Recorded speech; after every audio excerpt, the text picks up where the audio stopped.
Hello viewers, welcome to my channel. আশা করছি সবাই ভালো আছেন। পপিস ওয়ার্ল্ডে আপনাদের সবাইকে স্বাগতম জানাচ্ছি। শুভ সন্ধ্যা। আজকের সন্ধ্যার আয়োজনে রয়েছে এখানে আমি হোমমেড একটা স্যুপ তৈরি করব। তো এখানে আমি নিয়েছি ভুট্টা গুঁড়া করে নিয়েছি।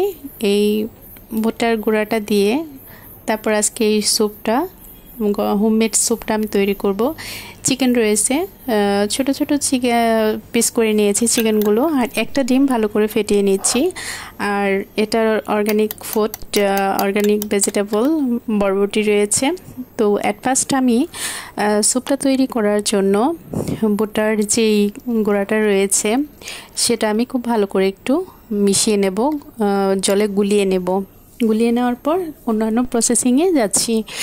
এই পাশে আমি চুলাতে একটা কড়াই বসিয়ে দিয়েছি, সামান্য একটু তেল দিয়ে দিয়েছি পেঁয়াজ কুচিটা 1 মিনিটের মতো একটু ভেজে দিয়ে দিলাম রসুন কুচিটাও সেমভাবে আমি একটু ভেজে নিচ্ছি।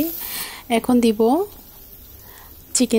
চিকেনটা দিয়ে রান্না করে নিয়েছি। একে একে আমি প্রত্যেকটা মশলাই দিয়ে তারপর আজকের এই চিকেন স্যুপটা রান্না করে নেব। এই পর্যায়ে অ্যাড করছি লবণ, স্বাদমতো লবণ দিয়ে দিলাম। এখন দিয়ে দিলাম গোলমরিচের গুঁড়া, কাঁচামরিচ কুচিটাও দিয়ে দিলাম। দিয়ে ভালো করে সবগুলো আবারও মিশিয়ে নিচ্ছি। 1 থেকে 2 মিনিটের মতন চিকেনটা একটু রান্না করে নেব। আজকের এই স্যুপ রেসিপিটা শুধু চিকেন স্যুপ বললে ভুল হবে, এটাতে ভেজিটেবলস রয়েছে, এগ রয়েছে এবং চিকেন রয়েছে। এই পর্যায়ে আমি টমেটো কুচিগুলো দিয়ে দিলাম। টমেটো কুচিগুলো দিয়ে আবারও একটু নেড়ে চেড়ে নিচ্ছি। এই হোমমেড স্যুপটা খেতে ভীষণ ভালো লাগে। তো এইখানে আমার চিকেন এবং টমেটো আর পেঁয়াজ রসুন এগুলো ভালোভাবে ভাজা হয়ে গেছে। এর পর্যায়ে আমি গুলিয়ে রাখা ভুট্টার যে গ্রেভিটা আছে সেটা দিয়ে দিলাম। পরিমাণ মতো একটু আন্দাজ করে আমি জলটা দিয়েছি, একটু যাতে করে একটু পাতলা পাতলা হয়, এর জন্য দিয়ে দিলাম জলটা। দিয়ে ভালো করে মিশিয়ে নিয়েছি। এখন ঢাকনি দিয়ে ঢেকে দেব বলক আসা আগ পর্যন্ত। খুব সুন্দরভাবে আমার এই হোমমেড স্যুপটা বলক চলে এসেছে। এই পর্যায়ে আমি অ্যাড করব আমাদের সবজি বাগানের বরবটিগুলো একটু চেষ্টা করে কেটে নিয়েছি, একটু ডিজাইনের মতন করে দিয়েছি। এটাতে পেঁয়াজকলি পাতা দিলে ভালো লাগবে, বাট এই পর্যায়ে তো পেঁয়াজকলি পাতাটা পাওয়া যাবে না, তাই এটা আমি অ্যাড করেছি। আমার হাতে নাগালে ছিল না, তো দিয়ে দিয়েছি।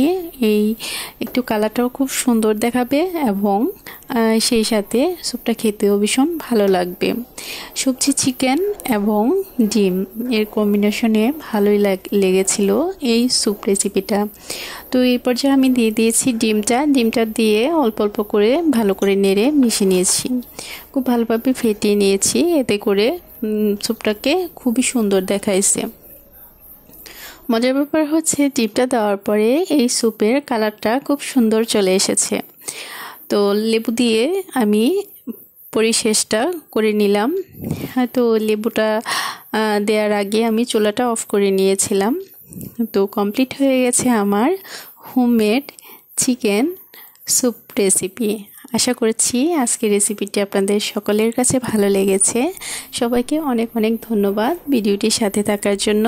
Thanks for watching.